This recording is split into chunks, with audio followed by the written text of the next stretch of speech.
Hello, hi everybody. How's it going? Hopefully you guys are doing well. It's about 3:54, and I'm just gonna do our little lecture in about 6 minutes. So thanks everyone for being here and having a great day. I know that it's just a few of us for now, but we'll see the numbers move up as we get closer to 4.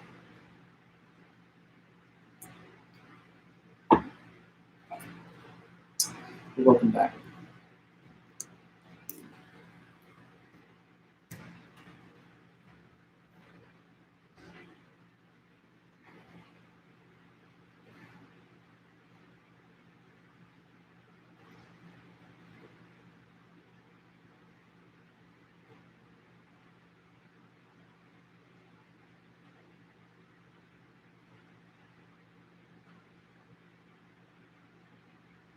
Good afternoon, Sebastian. Nice to see you. Good afternoon, Sebastian.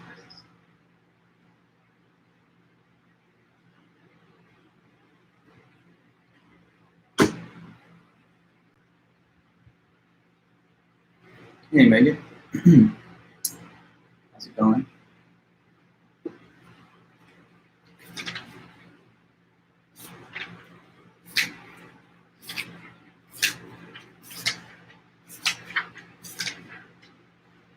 Hey there, Justin. Good to see you again.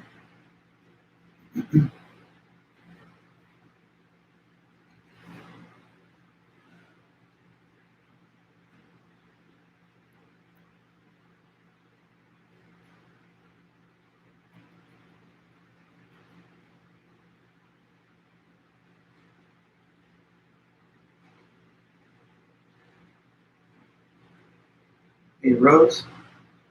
Good to see you too.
Hey, Fernanda. Good to see everybody.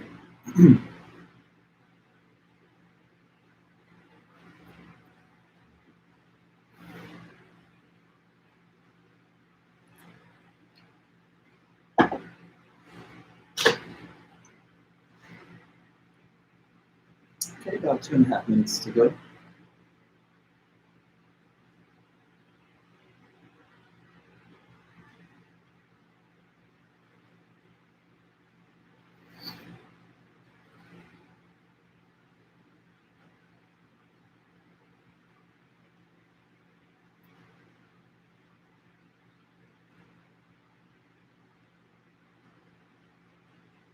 Hi, Ryan.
Just another minute or so.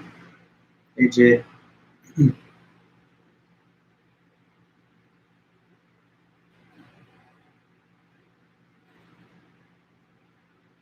Hey, Christian. Hello, Ann.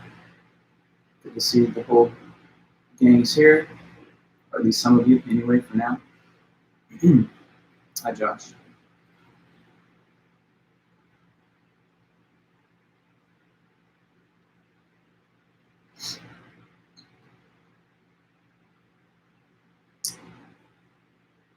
Hello.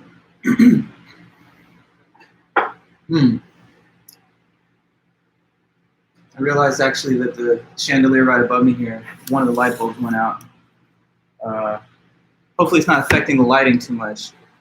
I think that it looks pretty bright still because it's still earlier in the day, in the afternoon. But I'm just noticing that, so I guess I'll have to change the bulb. I have replacements ready, but I didn't notice it before just now. Anyway, no big deal. All right, everyone, thanks for being here. It's 4 o'clock, so welcome back to Critical Thinking, and I hope you're all doing really good. Basically, we have a pretty straightforward plan today. We're going to finish up the rest of Chapter 4 as much as we can. I think we can get through the whole thing. If we don't, we'll be almost to the end, and there will only be like a couple of leftover things to mention at the beginning of Tuesday's meeting after the weekend.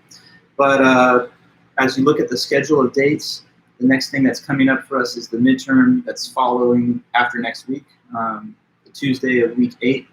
So between now and then, we're going to finish Chapter 4 today. And the next week, we're going to hold 2 different meetings, which are both going to be review sessions. So we'll take those 2 meetings to just go back over all the content of the class. I'll give you guys a study guide, and then you'll be able to be just as prepared as you could be for the midterm exam. After that, it's the second half of the course, and we're going to move on to some new chapters in the book and just continue on in the same way. But just giving you an update on the calendar. This is all in the syllabus, so you'll find it there. The one that I updated a little earlier in the semester, a couple weeks into the semester. So, as always, I'm looking at the chat, so if there's any questions anybody has or anything at all, don't hesitate to just pop in and let me know. But, okay, guys, let's just bring us back up to where we were last time. Last time we started Chapter 4, which is all about knowledge and the limits of knowledge.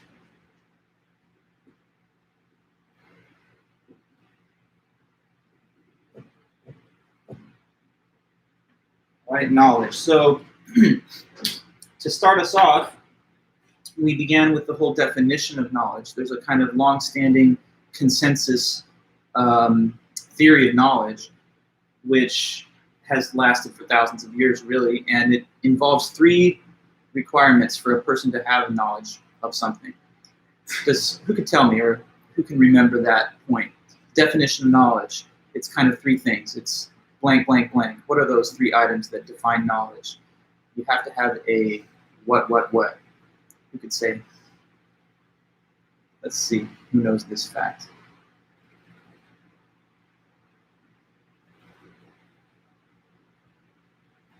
To know, to have knowledge. What is that definition?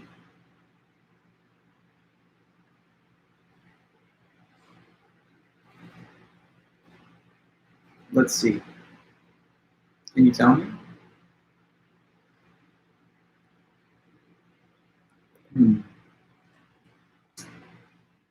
You see something. Okay, sorry. There's a little lag. What I sometimes will do, just because I also have like a backup here on my phone. This is also watching our stream on my cell. So sometimes if I think like I might lose sight of the chat, I'll just double check by like quickly looking at my phone because it seems to get the chat data maybe faster than the laptop. But anyway, yeah, good. Thank you guys. It's information that we believe, which is true, and which we have justification for. So it's a justified true belief.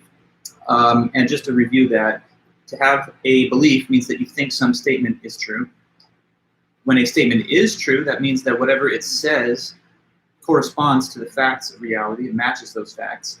And then justification is having good reasons or evidence to support the belief that you have. So if you have a belief and you're getting it correct, and you have some evidence behind your belief, that's when you really know something. But if you just have a random lucky guess, you get something correct, but not because you have reasons, just because you're guessing, that's not really knowing. Also, of course, if you have a false belief, that's the opposite of knowledge. That's being incorrect. And of course, if you don't even believe something, then whether it's true or false, you wouldn't know it because you don't even claim to think it's true. So those are the three required conditions. And we talked about how there are different views on where most of our knowledge comes from. Some people are in the camp of the empiricists. Empiricism says that most of our human knowledge comes from the five senses and observation. So most of our knowledge comes from sight, taste, touch, smell, and hearing, and then whatever ways of observing the world that we can derive from those sources, or extensions of those faculties of perception, like using instruments that enhance them.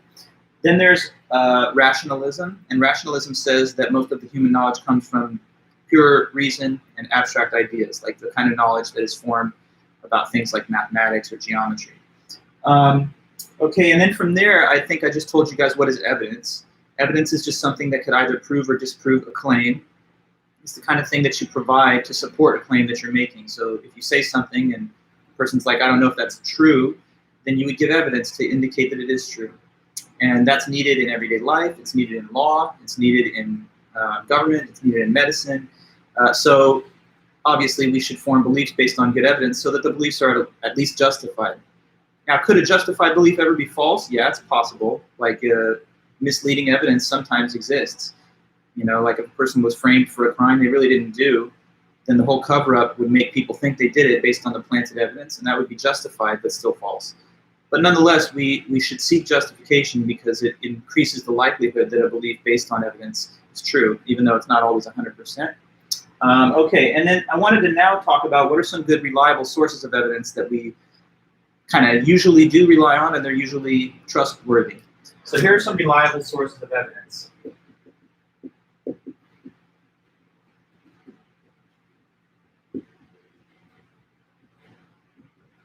Okay, so you want to have justified beliefs. That means that you have to have some evidence behind your beliefs. Well, what could those sources of evidence be? On the one hand, there is direct experience.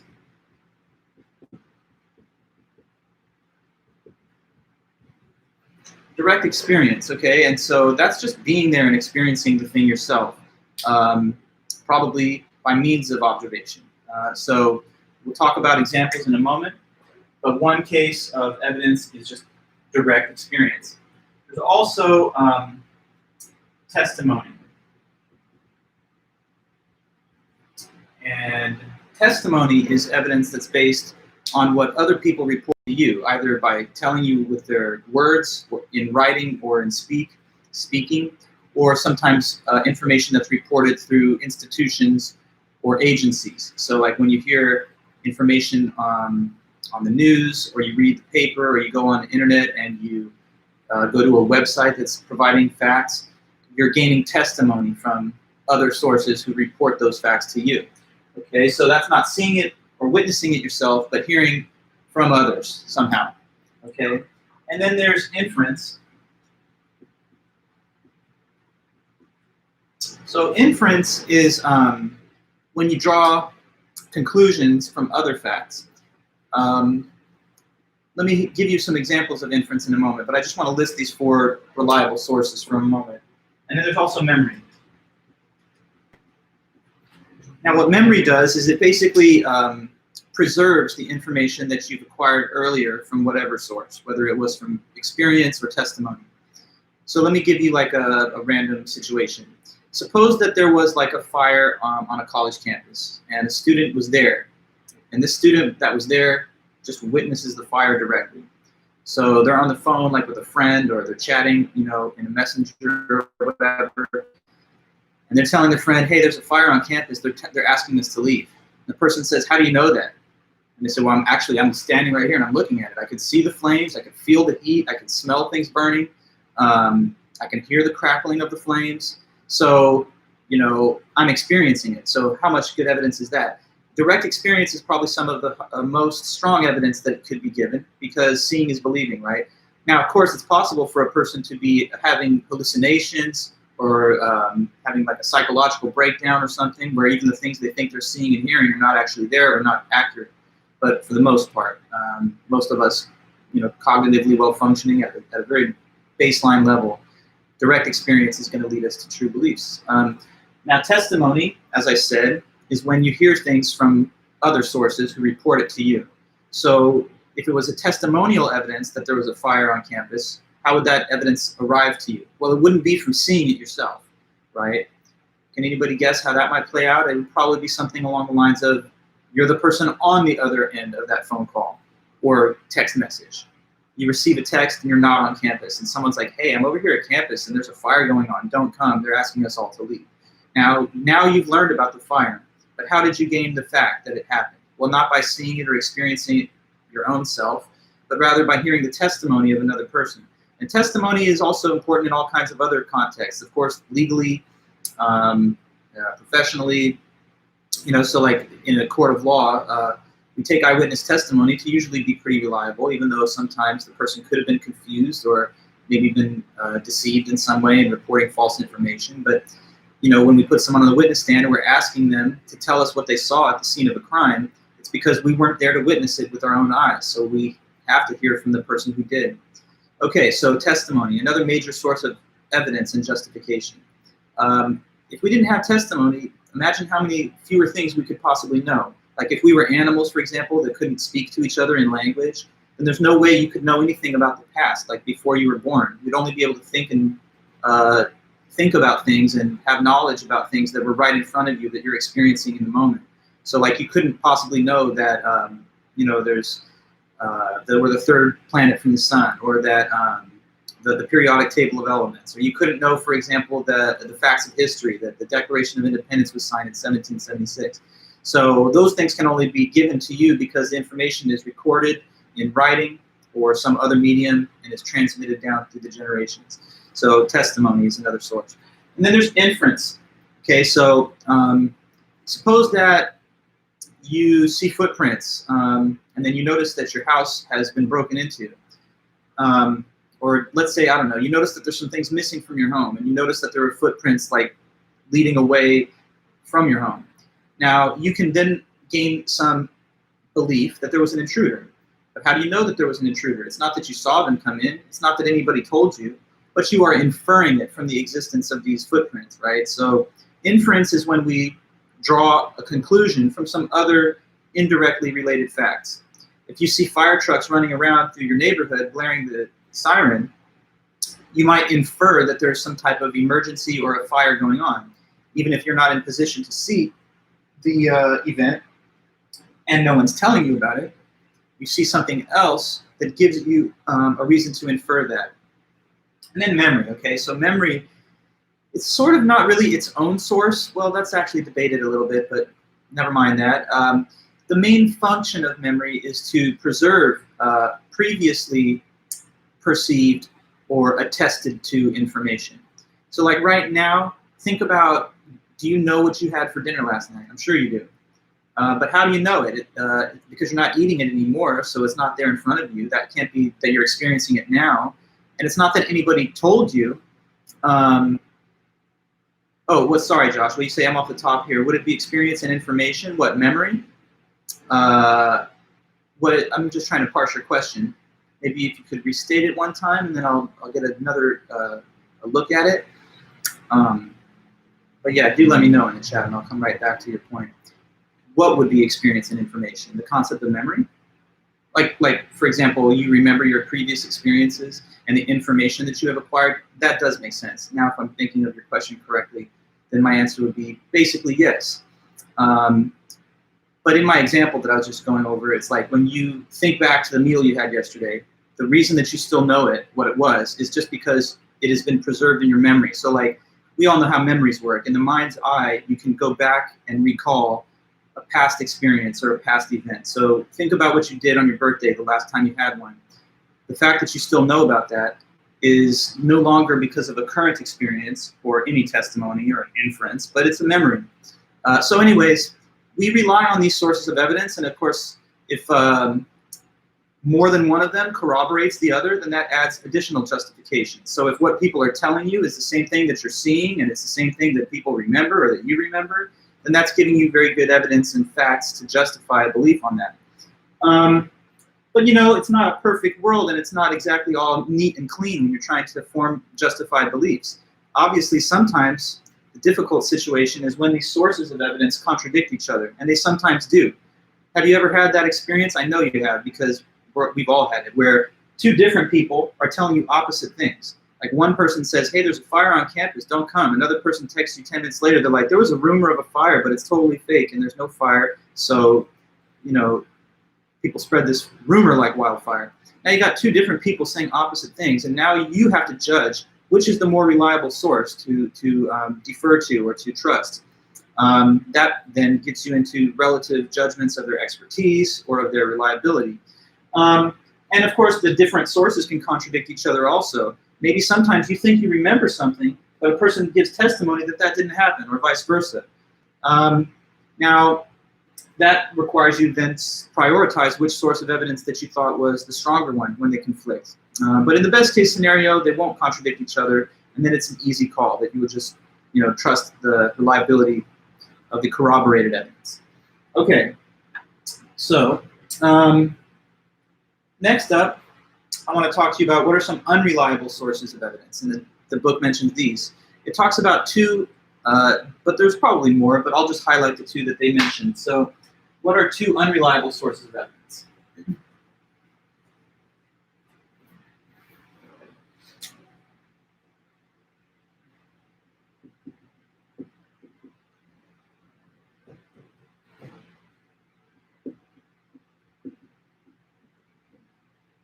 Okay, so one of them is hearsay.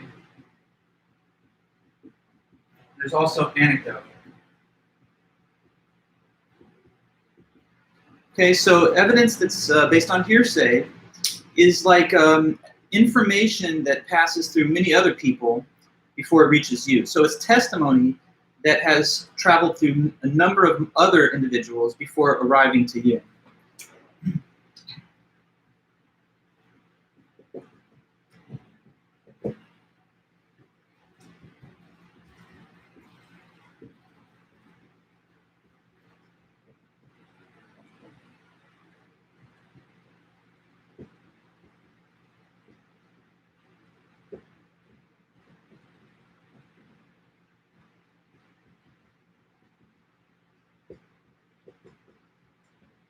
Okay, that's hearsay.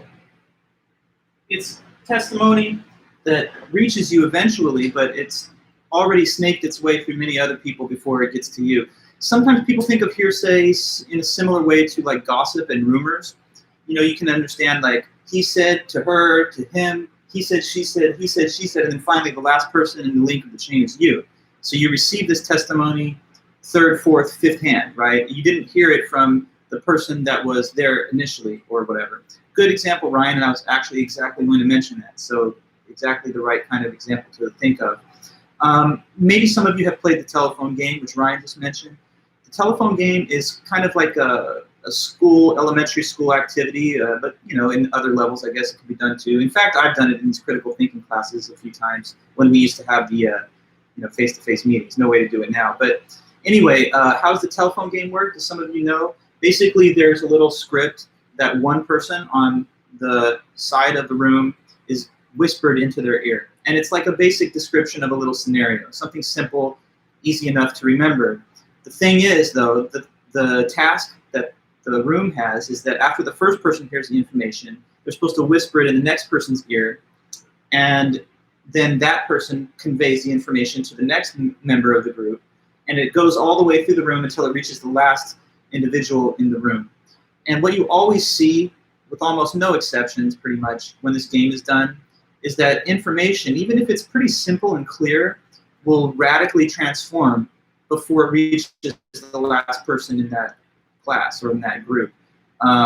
Every time I've done it, it's always very funny, the results that happen at the end.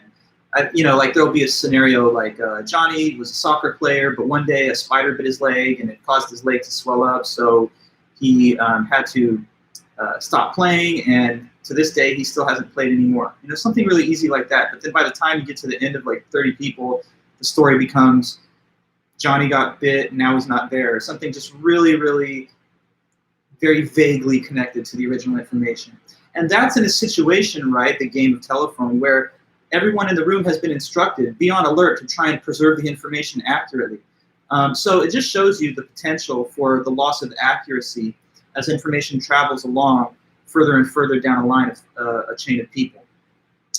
It's not necessarily because people are intending to deceive or manipulate the information. It's just because humans being what we are, being fallible, some of us focus on some points in the information and not others. And therefore, when we provide it to the next individual, we delete certain facts or we add things that weren't actually there before. And all it takes is a couple of mistaken recollections along the way for the information to dramatically change. So what you're learning is that you should treat hearsay with a little bit of skepticism. It's not that it can never be reliable, but if you have another source of evidence to defer to, then you'd probably prioritize it over hearsay, just because in many cases the reliability of hearsay is much lower. And if anyone's ever spread a rumor about you or something like that and it's totally false, then probably you could relate to this. Okay, then there's also anecdote. So anecdotal evidence is also generally unreliable, and it's evidence that's based on one person's personal experience. Okay, so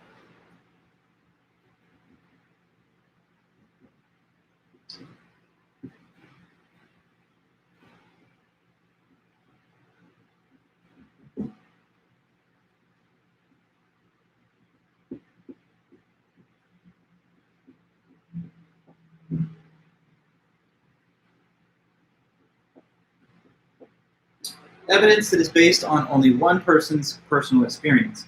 So the problem with anecdotal evidence, anecdotes, is that they're generally sometimes not representative of the ordinary situation. Like they're sometimes biased or skewed towards a particular experience that might not be representative of what happens in the majority of cases. So it's something like this. A person says, everyone says cigarettes are so bad for you.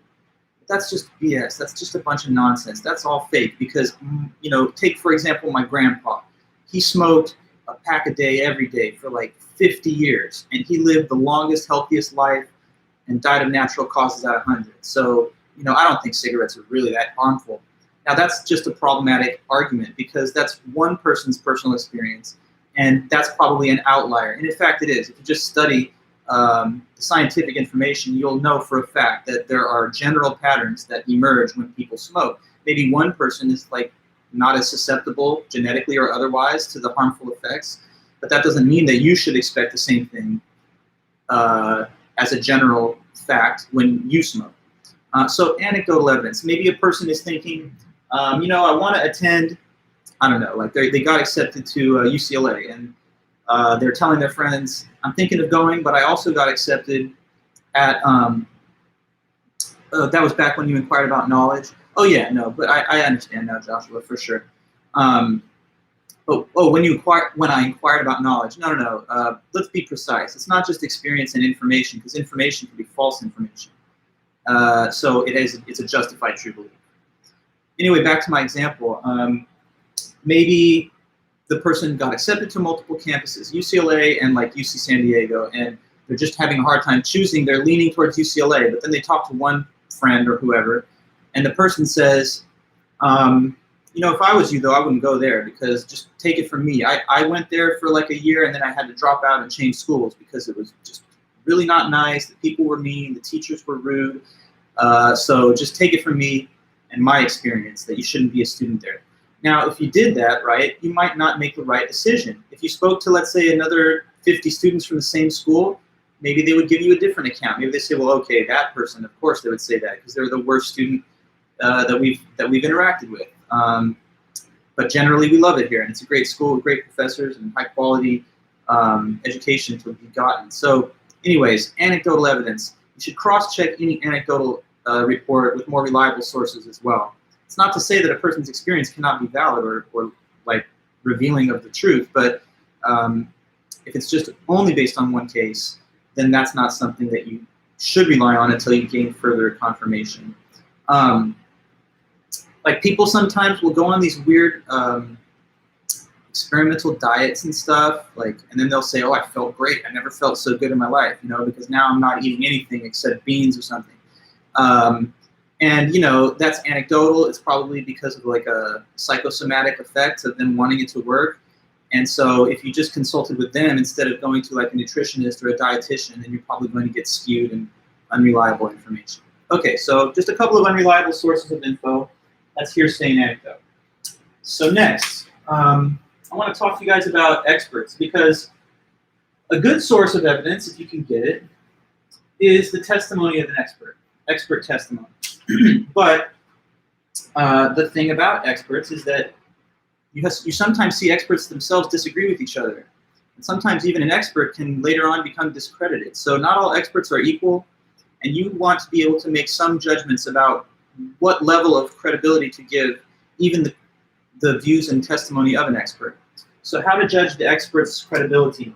There's 4 factors to consider about experts.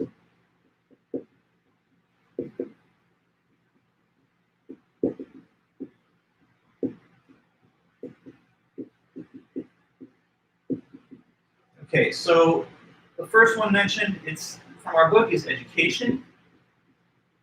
All right, and that's pretty fundamental. If the person's an expert, then they're going to have some level of education on the topic that they're an expert in. And the question here is how much education, at what level, where did they attain it, and so forth. So, like a person with a bachelor's degree maybe has some level of expertise, but a person in the same field with a master's or a PhD or whatever, that additional educational attainment should add a little bit of extra credibility to the weight of their words, right? So at what level of attainment and what institution? Of course, the reputation of these various institutions matters as well. Some people can attain degrees from like kind of just fake and profit-seeking institutions that are not fully accredited.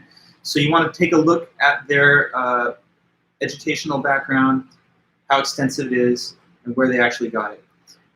If you have 2 experts and there's an educational difference between the 2 of them, then that can help to make a little bit of a tie-breaking decision if they don't agree and you're trying to judge between them who to trust more. So there's education, there's also experience, which is different, obviously, from education. So some people could have gained their education at the highest possible level, at the biggest Ivy League schools, Harvard, Yale, Stanford, Dartmouth, or whatever. But maybe they haven't yet worked in the field. So experience means how much time have you actually spent with the education that you've attained, applying it in some professional career or field. If it's like a professor, how long have they been in the academy?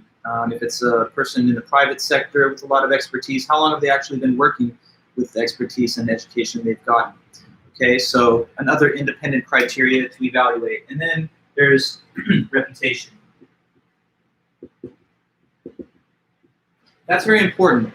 Reputation means how is the person perceived by other colleagues within their own field? Do they have a good, upstanding reputation, or are they looked at as kind of an outlier, a marginal figure who doesn't necessarily adhere to the consensus views within that domain of knowledge? Some people can be highly educated at the highest level and actually with a lot of experience, but their reputation is trash. So, you want to take a look at that. See what others within the field say about the person, because there are sometimes these like black sheep within a academic or professional field who, although they've got the right stuff when it comes to education and work experience, maybe they've published some very far out ideas that don't find themselves within the mainstream of views in that profession or field. Okay, and then finally there's accomplishments.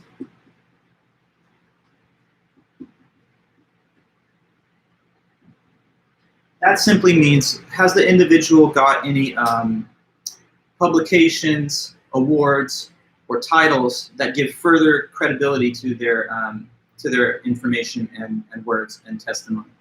The more that they have got, the better. So obviously a stellar record of professional or academic accomplishment that's been conferred on the person can further add credence to your trust in their information. So when you deal with experts or when you hear experts disagree among each other, think about applying the criteria here to make relative judgments about their level of accuracy and so forth. And it's a little frustrating that experts don't all agree. And there's many cases of that. Like, for example, is a glass of wine every night, just a little glass of wine, is that good for heart health?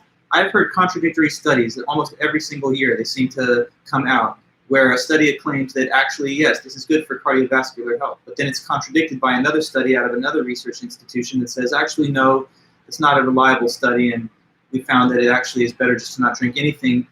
So, what's the answer? In a case like that, you might have to then make some of these judgments to just determine what you yourself think is the correct case. Because there's not always 100% consensus out there, and that's just something that we have to navigate as critical thinkers. Is caffeine good for you or bad for you? Some people have written studies which say it's not so bad, and others say that it actually can be harmful. Does milk help promote strong bones and prevent osteoporosis? I've heard studies that say either thing. So although we do have experts and we do have a lot of good research out there, sometimes we have to just make our own calls, and we have to do that based on something. So these are some factors to consider. Okay. Now, overall, try to get the best evidence that you can whenever you form a belief, because the better the evidence is, the more justified you are. Try to corroborate it by multiple sources of evidence, and don't allow confirmation bias to allow you to accept a lower standard of proof.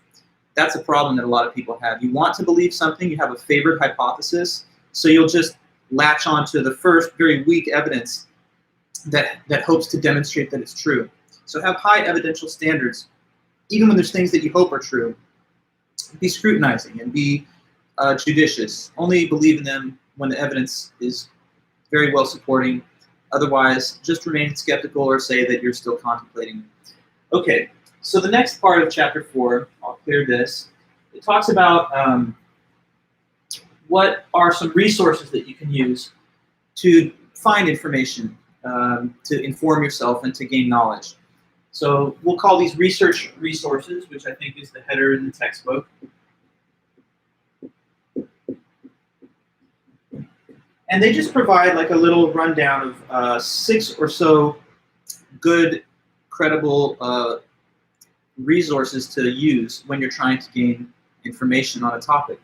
So one of them, and probably the one that you guys are the most comfortable and familiar with, is simply the internet.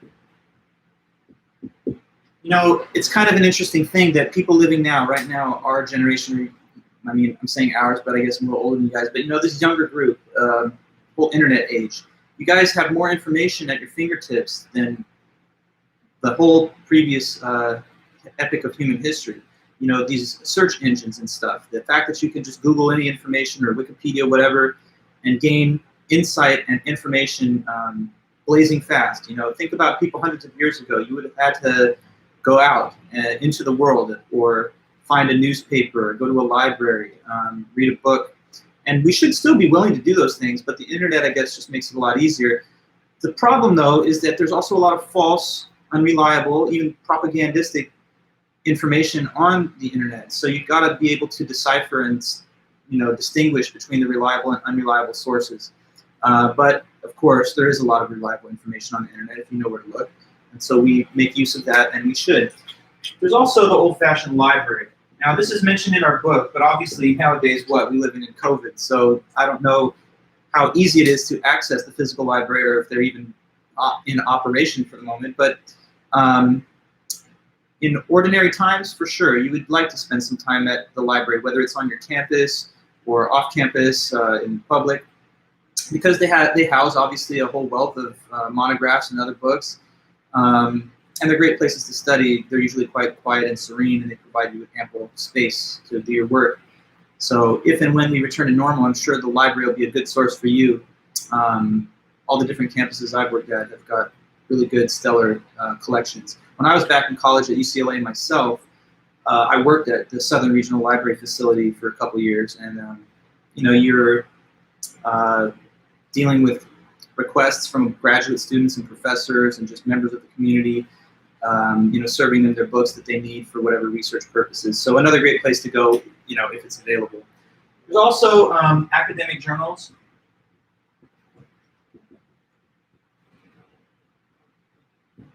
Okay, so people, like me, who go into the academy and they go all the way with their higher education. Sometimes publish articles in these scholarly academic journals. And the academic journals are a repository of the highest quality, cutting-edge, up-to-date information in whatever topic. And there's innumerably many different types of academic journals, just depending on whatever you're interested in. So you've got them in physics, in biology, in philosophy, in history. So basically, every topic under the sun you could think of, there's definitely a plurality of academic journals devoted to it. Just philosophy, and there's like hundreds.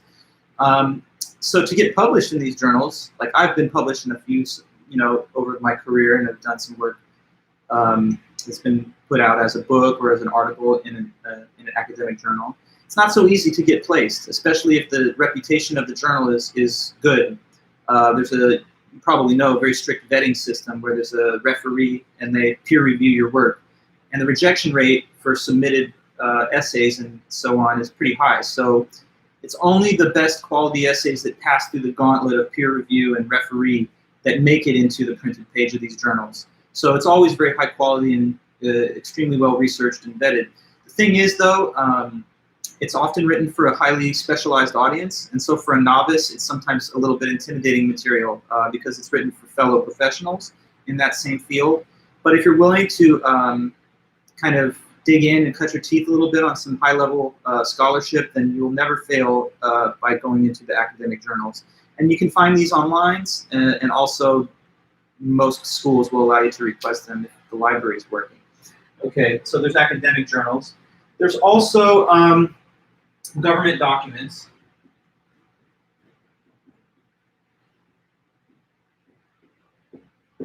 So we should be willing to take advantage of all the resources that the government provides for public information. And we know there's a lot of agencies that are responsible for disseminating information to the public about whatever the agency's purview may be. So if you want to know about like the air quality because there are fires happening, then you check with the EPA, and they provide you with the specific facts about current air quality. I mean, I have the EPA app because I'm such a runner that I want to know when there's too many particles in the air for it to be like healthy for me to exert myself, breathing a lot, running.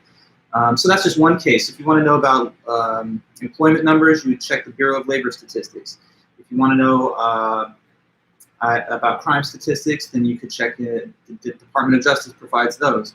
So there's a lot of agencies that their whole job, and these are career professionals, whether it's like CDC or FDA, to give the public reliable information on a whole variety of topics.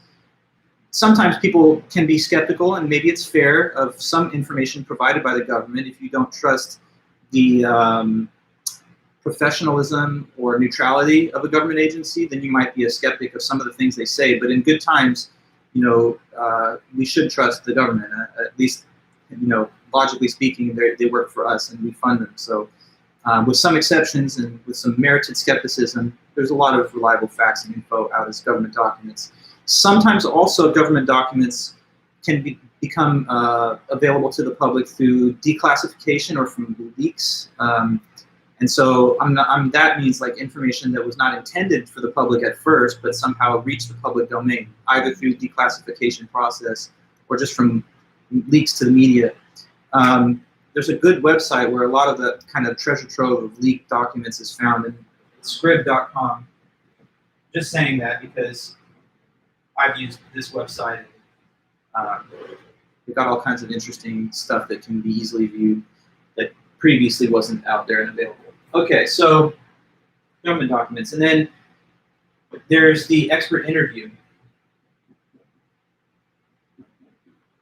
One of the best reliable sources of information for research or otherwise is to sit down with an expert on a given topic and just kind of interview them, pick their brain about whatever they know.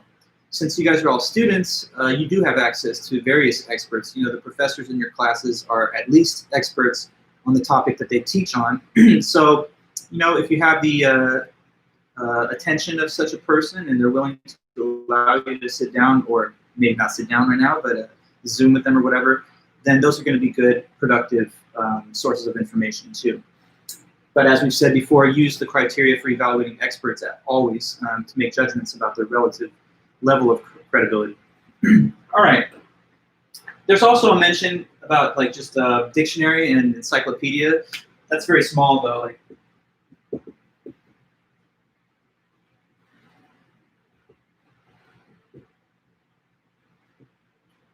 So, I mean, the research that you can do with a dictionary or encyclopedia is going to be bite-sized. It's like, what does a word mean, or like, give me facts and information about a specific concept, or a brief little historical episode or event.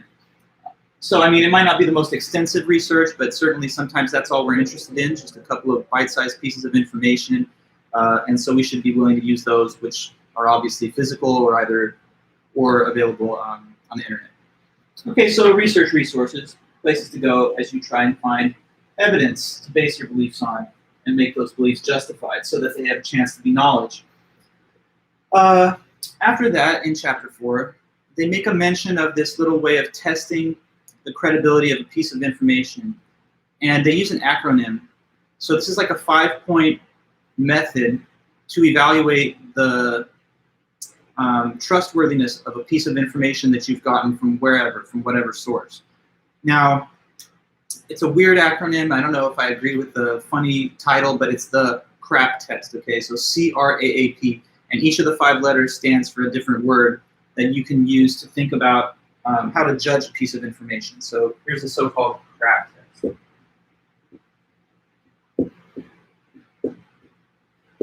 Okay, so C, the first letter, stands for currency. R, the second one, stands for relevance. A for authority. Second A for accuracy. And then letter P is for purpose. So let me go over those points with you, okay? Currency, we're not talking about like financial currency in that sense of the word. Instead, what we mean is how current, how like up-to-date and recent the information is. So one thing that can make a piece of information less credible or reliable is if it's out of date. Like say, for example, somebody is trying to make an argument that climate change is not real, but they tell you the reason for that is they've studied meteorological data from 1880 to 1960, and they don't see like a significant change in climate over that period of time. But of course, in that case, this is not current enough information on the changing state of the climate, because all the spiking global temperatures have really accelerated most rapidly since the year 2000 in the new century. So old, outdated information wouldn't give you the right facts.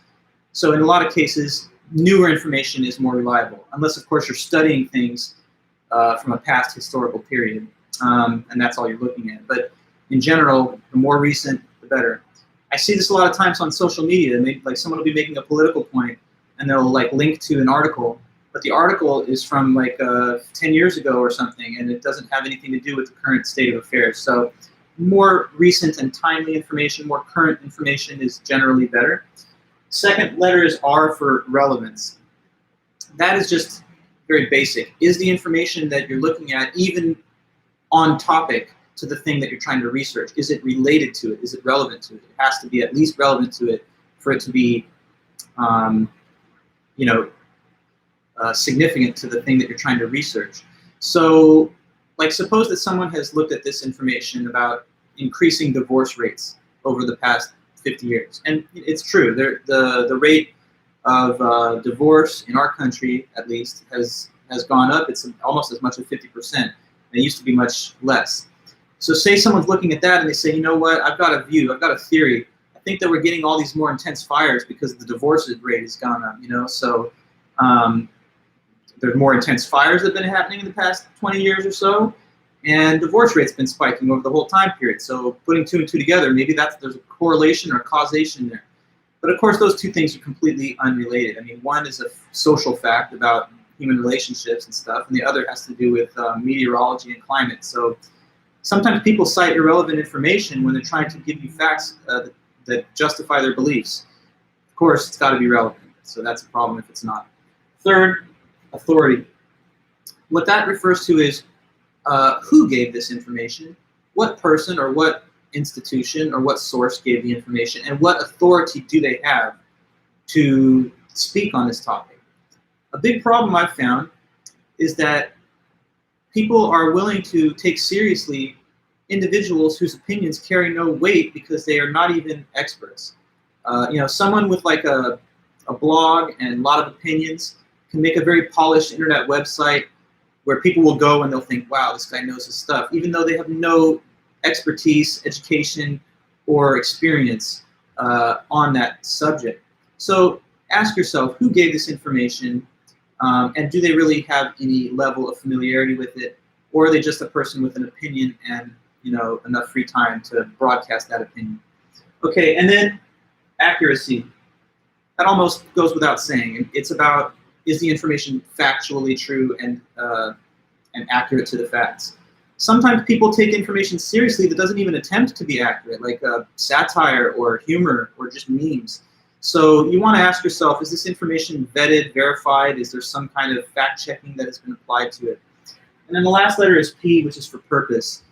That means, why was this information created and disseminated? What was the purpose of doing that? Was it just to inform people in an honest way, or was it to sell a product, or was it to advance an ideological goal or an agenda?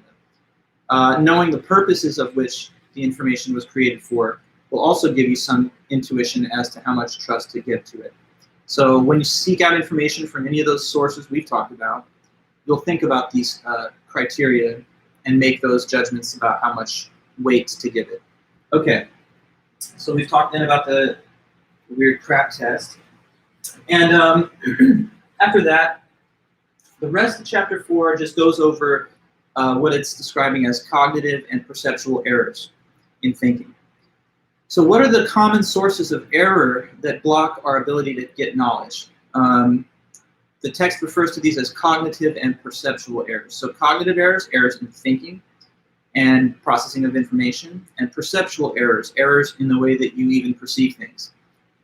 We can all fall prey to these errors. It's not only people that are dim-witted or slow, everyone. Very bright people, very smart people, we can all make these errors. So what we have to do is know about them a little bit, and that will equip us to better self-monitor and avoid them to the best ability that we can. So we'll talk now about cognitive and perceptual errors in thinking. But before I do, I want to make a mention of a little event that's also described here at the beginning of that part of chapter 4. It briefly touched on the War of the Worlds broadcast.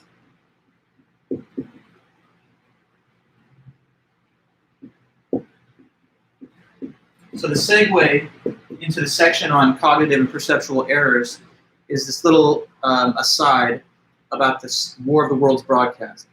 Now this is actually an event, a real-life historical event that happened on October the 30th of 1938. So what is that? It's like 82 years ago almost.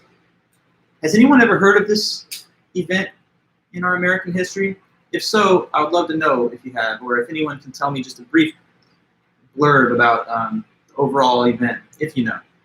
Just let me know. Let's see, I'll give you a second here. Let's see what you can come up with. But War of the Worlds broadcast, anybody? Sound familiar? Any memories in there from somewhere you learned about this? Let's see. I know there's always a little lag with the chat, so I'm just giving it a minute. Let's see what you could tell me. War of the Worlds. Broadcast was a live radio show. Good. The fake alien invasion thing? Yes. Good. Okay, so Betsy, Denise, you guys both got it?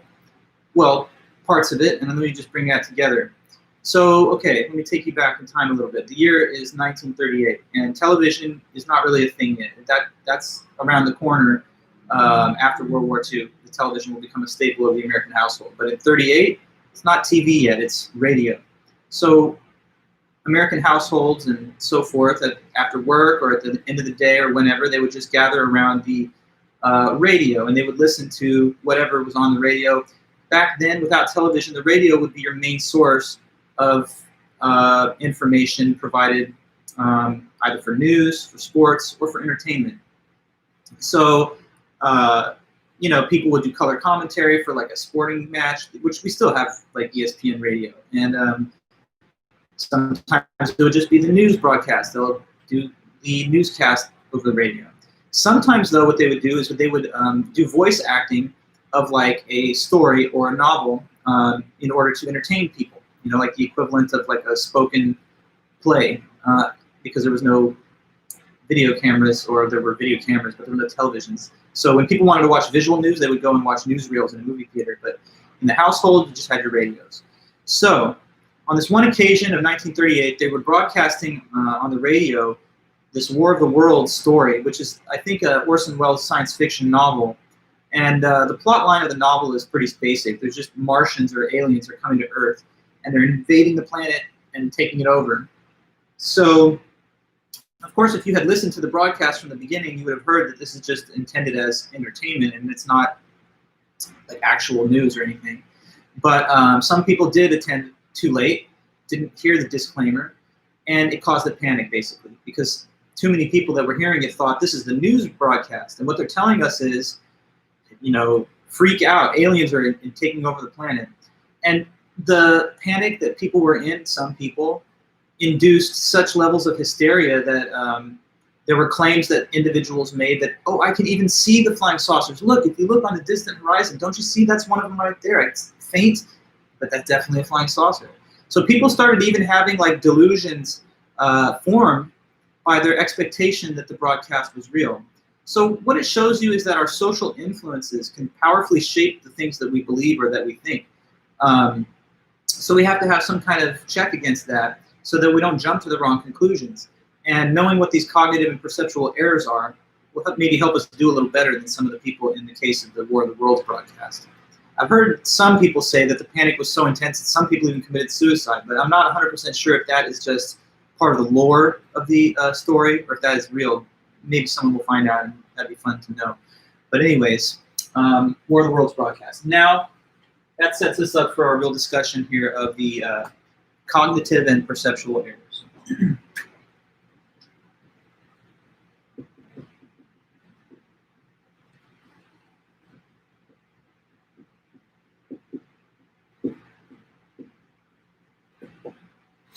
Okay, cognitive and perceptual errors.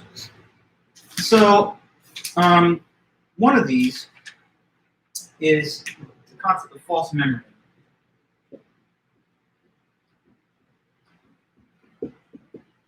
So false memory is just basically when a person thinks they think they have a memory of something, but it actually didn't happen, or it didn't happen in the way they seem to have remembered it. So it's when your memory fails you, basically.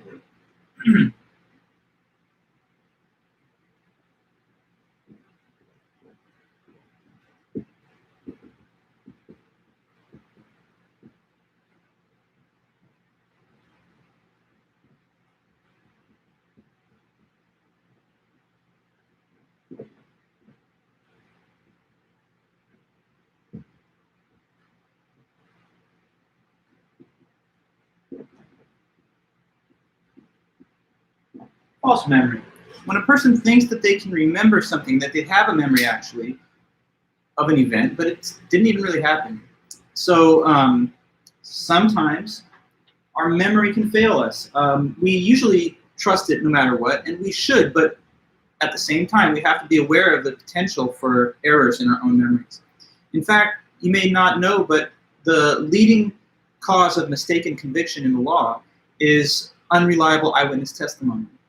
That doesn't mean that eyewitnesses just go on the stand and they're trying to trick everybody with lies, but that in many cases, especially when there's high stakes and when the events were confusing, happening quickly, or they were complex, then details can be misremembered, and sometimes a person can even confabulate a whole series of events that didn't really go down that way. So false memories feel just as real as authentic memories do for the person who has it, and therefore it's very hard for the individual themselves to know when the memory is a false memory. Some of you maybe have heard of, has anyone ever heard of the thing, the Mandela effect? This is sometimes, it's like a kind of pop cultural thing, but it's relevant to this concept because that's like a cultural misremembering of a certain event where it's not just one individual, but like mass number of people that all seem to incorrectly remember something. Anybody's heard of this? No? Yeah? Let me know in the chat if you have, and I'll just keep talking. But with the so-called Mandela effect, like one example is the movie Star Wars. You guys have maybe heard this one. There's a famous piece of dialogue towards the end of the movie where it's Luke Skywalker and Darth Vader battling, and Darth Vader says this classic line, which is, well, what is the line? You know the line, "Something I am your father." What is the whole thing? Anybody know that? Just throwing it out there as we're going over this concept really quickly. classic line. It's like a famous line in cinema almost. It's kind of weird that everyone doesn't remember it correctly. But the line I'm talking about is, "Luke, I'm your father." Yeah. But the funny thing is that if you go back to the tape, he doesn't actually say, "Luke, I'm your father." He says, "No, I'm your father," which just sounds wrong. And I remember reading about that and being like, that can't be true. But when I went back and heard it, it was almost spooky. So yeah, like it seems that most people have misremembered the classic line. And the Bernstein Bears thing, yeah, it's always been spelled Berenstain.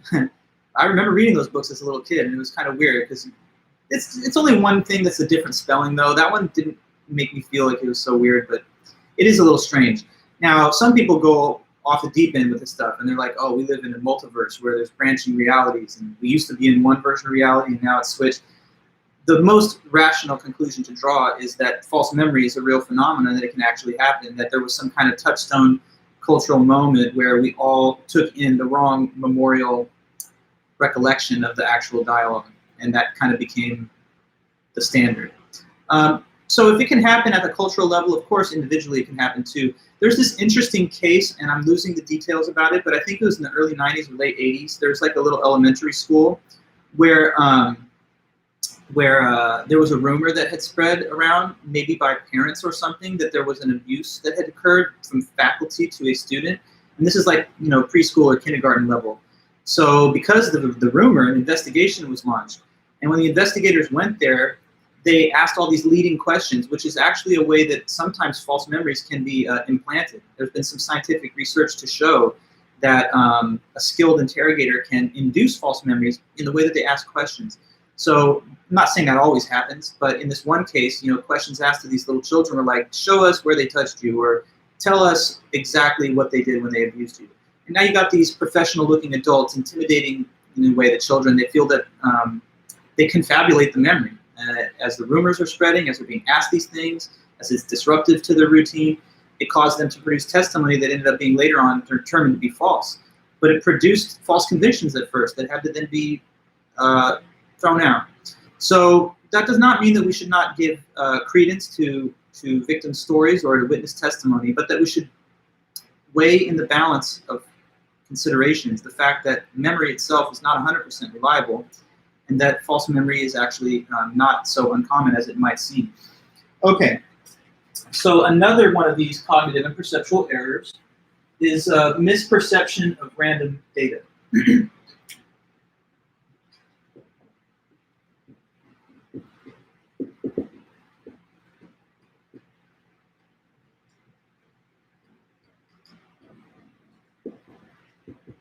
Misperception of random data is this. It's when you think that you see pattern or order in something, but it's a random thing. Okay, so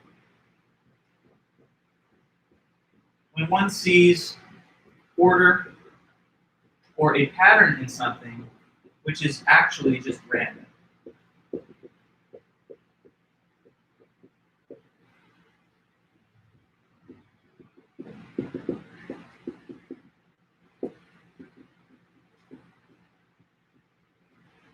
All right, so an interesting thing about the human brain is that we kind of filter information that is provided to us by our just raw five senses. And it shapes the information sometimes by adding more order than there was actually there in the first place. So the mind, the brain, it hates an absence of order. When things are just random and meaninglessness, it tries to sometimes invent some order or structure which isn't really there. So one case of this could be like people who say, oh, I'm looking at the moon and I can see the face of the man in the moon, which is obviously just the discoloration formed by the pattern of asteroid impacts and craters on the moon.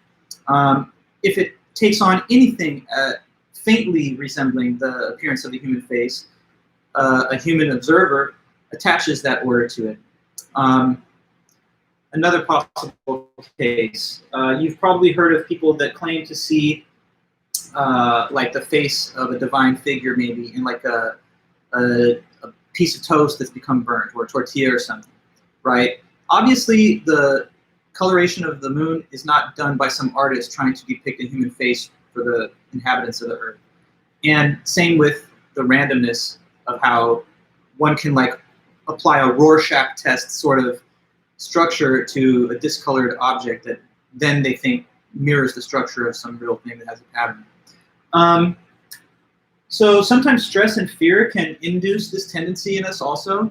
Think of the overactive hyper-imagination of little children who see the play of shadows on the wall in their room as like imposing figures or monsters that are threatening to them. Sometimes you may be walking home late at night, maybe you just saw a scary movie or something, and you hurry along because shadows cast about the side or tree branches almost look like a figure lurching towards you. So perceptual error, where we apply order to something that's random, is seen quite often in life.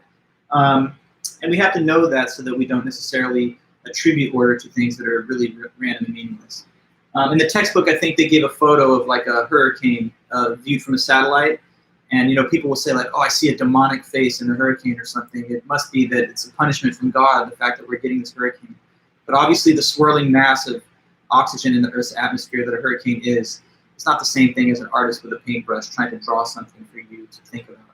Okay, so that's misperception of random data.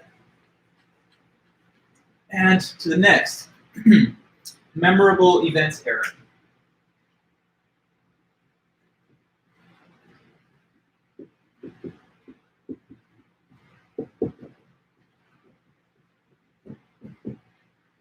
Okay, so memorable events error is another one. This is the one where we place more importance on uncommon events than they deserve. So it's when you place more importance on an event than it deserves, just only because it was rare or uncommon.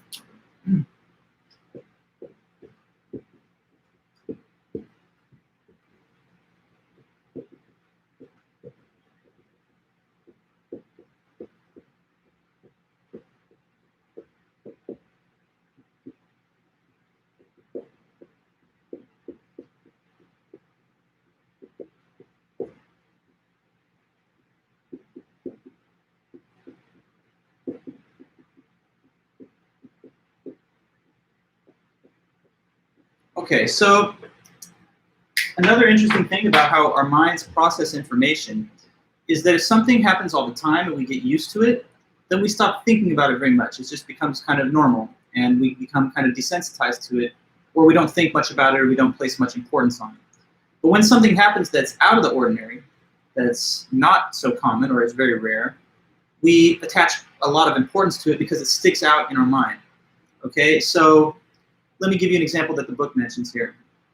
Take the case of driving versus flying. Okay, now I'm talking to you about the accidents that can happen on either way of transportation.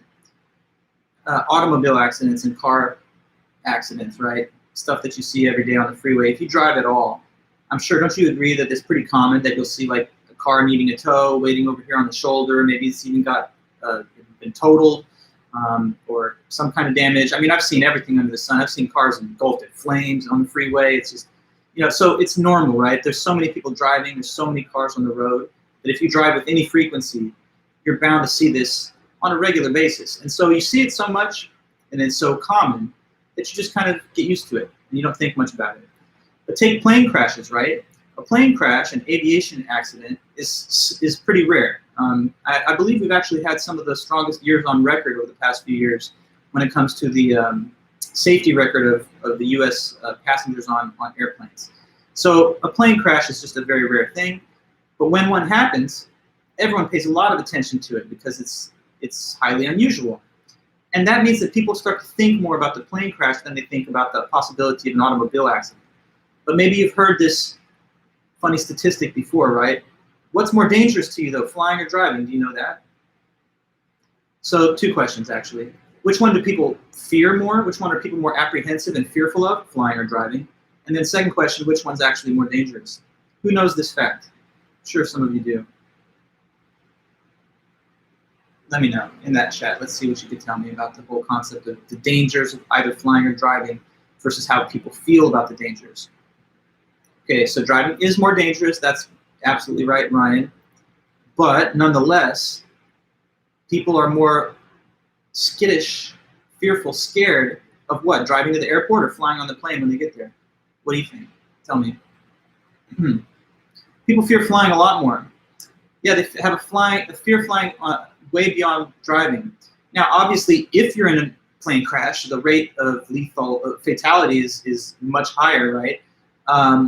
But the thing is, they just don't usually happen. So if you took the numerator to be the number of people who die on planes each year, and the denominator to be the total number of people who travel on those planes each year, it's a tiny, tiny percentage. If you take the number of people who drive as a numerator, and the denominator is the, number of people who are in accidents as the numerator, and total number of drivers as the denominator, it's a much, much higher percentage. So you are so much more likely to get into a fatal car accident than in a fatal airplane crash. But nonetheless, people are attaching more fear to the less dangerous thing. And why is that? Not because it is more dangerous, just because it's more uncommon. We become numb to the more common event. Let me give you another example, not from the book, but I think this is another relatable kind of way of approaching this topic. Take the dangers posed by someone shooting people, right? Now, or let me give you two cases actually. So international terrorism, like an ISIS attack, Al-Qaeda or something, like a transnational terrorist organization. If something like that ends up killing an American, that doesn't happen very often. That's quite out of the ordinary. But when it does, because it's so out of the ordinary, people really, really go overboard with the things they're willing to do to try and prevent it from happening again. You know, curtailing our civil liberties, changing our laws, right?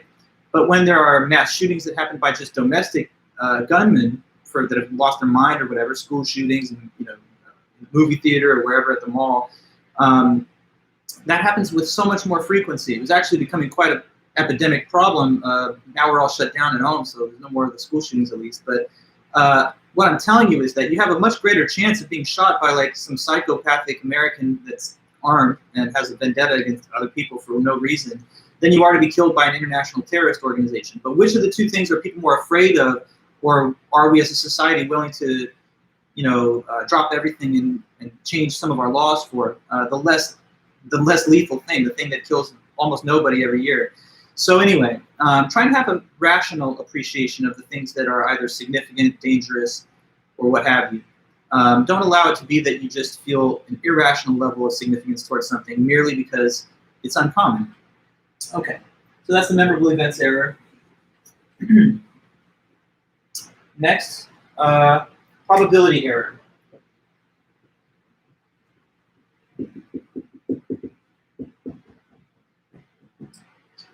Probability error is pretty easy to explain. It's just when you miscalculate the odds of some event happening by a wide margin.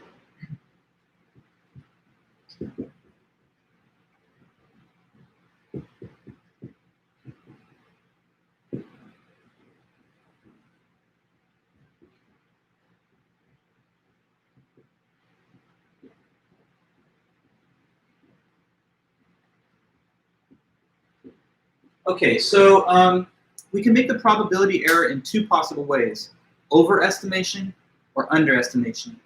You make it when you make the overestimation error when you think that something is likelier to happen than it really is. And you make the other way of the probability error when you think that something is less likely to happen than it actually is. Okay, now let me give you a couple examples of this. One classic case of the probability error is the gambler's fallacy, as they call it. So the gambler's fallacy is something that you'll see people commit, like when they're in Vegas or something and they're just engaged in gambling. Let me give you this example. What's the probability if I flip a coin that it's going to land heads? Can you tell me that? That's easy. Probability of a fair coin landing heads is obviously what percentage chance? It's 50%, right. But suppose I flipped this coin already 10 times and it's landed heads 10 times already in a row. What's the chance that it'll be heads on the 11th time? Do we still know the answer? Don't get tricked. It's kind of a trick question. But if I flipped it 10 times and I saw 10 heads just by chance, now I'm flipping it the 11th time. And what's the percentage? Again, it's just 50. It's 50 every single trial. Every single fair flip of that fair coin is just a 50% chance because it just got two faces and only one can show. The thing is, though, sometimes people are like, well, if it's already been heads 10 times, then it's the law of averages, and this next one has to be tails. But the law of averages is now that person is confounding the odds associated with one trial with the odds associated with an extended series of trials, which over time, yeah, should theoretically approach the mean 50%. But in an individual instance, it's definitely 50%. So A person in Vegas that's playing roulette, there's basically two colors you can bet on, black or red. It's essentially 50-50, although there's a couple green slots. So suppose the person's been betting on black and they won twice. Now they're like, black is hot, black is on a roll. I better triple down and do black again. That would be a gambler's error. That would be a probability error. The odds are not changing. They're stable across each trial, and they're not getting higher and they're not getting lower, regardless of the outcome of however many trials in the past. The next roll of the roulette table cannot possibly be affected by any of the previous spins, and so on with the coin flip. Now, sometimes we make the probability error because of sort of superstitious beliefs. We have to attribute something to like supernatural factors because we think it's so fortuitous or unlikely. How about this? Let's see. There's about 35 of you here, and then there's me. I want to check on something. Has anyone in this room, or not in room, but on this live stream, got a birthday in January? Let me see. Any January birthdays? If so, put the date in the chat. Let me know January birthdays. What's the date? All of you who have a January birthday, I need your participation. That's the 14th. Let's see some more. Or are you the only one? I'll give it a moment. But maybe you are the only one. If there's other January birthdays, go ahead and add your information. If there's not, then we just have one person. So it might just be Bianca. Let's ask about February birthday people. If you have a February birthday, please put it in the chat real quick. And if there's any January people that are holding their tongue, please put it in the chat too. How about this, everybody? Well, that's going to be too disorganized if I just say, everyone write your birthday out. So I'm going to go month by month. No February people at all? Okay, how about March? Anyone from March? Let me see your March birthdays, if you have one. March people? March 16th, Ryan. March 10th, Tyler. March 11th, Jasmine. March 14th, Sarah. Okay. We're very close to having a common birthday. Is that all the March? I'm in March. I'm on March 17th. My birthday's St. Patrick's Day, which is kind of a fun birthday. We could all get together, but Ryan, we're almost born on the same day. That's kind of funny. But we don't have a match yet. I'm going to keep going. See any April people? April birthdays? Oh, it is Pi Day. That's a good one, Sarah. Yeah, 3.14. April, anybody? If you have April, put it down there. Oh, yeah, Joshua. Not to worry. You're good. But no April people? How about May? Any May? May birthdays? As I go through each month and I hit on your month, do list your birthday. May 2nd, Rose? Okay. May 30th, Denise? No one else on May? Okay, how about let's continue. June? June birthdays. Where's the June people? Anybody? If you do have a June birthday, you'll put it in the chat. As you do that, I'm continuing through the months. There's a June 14th. No other June, just one. Okay, March was a popular month. Let's try July. Anyone out there have a July birthday? June 21st. Oh wait, Angela. You forgot to hit enter. You've been holding out on us. So me and you, Angela, are born on the same day. St. Patrick's Day, how about that? That's kind of funny, isn't it? Let's continue through the rest of the months and see if there's any other matches, but it's already pretty cool because we've accomplished the thing that I was talking about. Well, with a few minutes left, we don't got to go through all the rest of the months. But the point is this. You might be surprised to know that in a small enough group, around sample size of 30 to 40, the odds that some other person in that group has your birthday is actually quite high. It's over 50%. But that's a probability error if you think that there's almost no chance. And that's one that's quite common. Most people will think that my birthday is very unique. It's 1 out of 365 days. So if I meet a random person with the same birthday, it's a very rare thing to happen. But actually, there's a mathematical formula for this, and in a group of sufficient size, like the size of our class, the odds actually become quite good. So you'll be surprised to find that this almost always happens when I do this exercise. So we find a couple people with the same birthday. And it's weird to point out, and this is totally unrelated, but it's often my birthday. It's often the March 17th, there's at least one other person with it. So that's awesome, Angela and Ryan, we're very close. Okay, so probability error. If somebody, like the textbook mentions this too, the fortuitous phone call. You're thinking about somebody who you have not talked to in a while, and then all of a sudden they send you a chat or a text. And you're like, wow, is there ESP? Are we like psychically connected? How could that random coincidence have happened? But when that is happening, it's because you're forgetting what the denominator is and all the other times that you've thought of some person like that and they didn't text you. So the 1 out of 1,000 times that it happens, you're thinking, wow, how could that happen? But it's not happening all the time. So actually, it is the low odds that you originally assumed. Okay, probability errors. We've got just a couple of additional concepts from this chapter, things that I can wrap up pretty fast on Tuesday after the weekend's over. So what I'm going to do is at the beginning on Tuesday, we'll cap off the last few topics of chapter 4 here. And I'll give you guys your study guide before then so that you can be ready for the review sessions that we'll hold next week, where we're going to go over everything in the class up till the end of this chapter 4. And I'm going to finish the grading of the quizzes that you did last week, and I'm going to announce this weekend, I'm going to send you a message in Canvas or Titanium which says that I've finished them. I'll give you the answer key, and then you can simply send me an email to request your grade on any of that assignment or the earlier one too. Yeah, so that's the way we're going to have the next couple meetings. Look out for my message to you over the weekend, which will contain the answer key, and from there you can ask for your score on the quiz. I should be done with them by the end of the day Saturday, I think. But maybe I'll need the whole weekend. Either way, they're almost done, and you'll be notified when they're ready. Then you'll get the study guide, and we'll be preparing for the midterm all next week. All right, guys, so everything sounds good? If so, have a great day, and I'll see you guys back then after the weekend, so take care. Bye-bye. You too, guys. Thanks so much.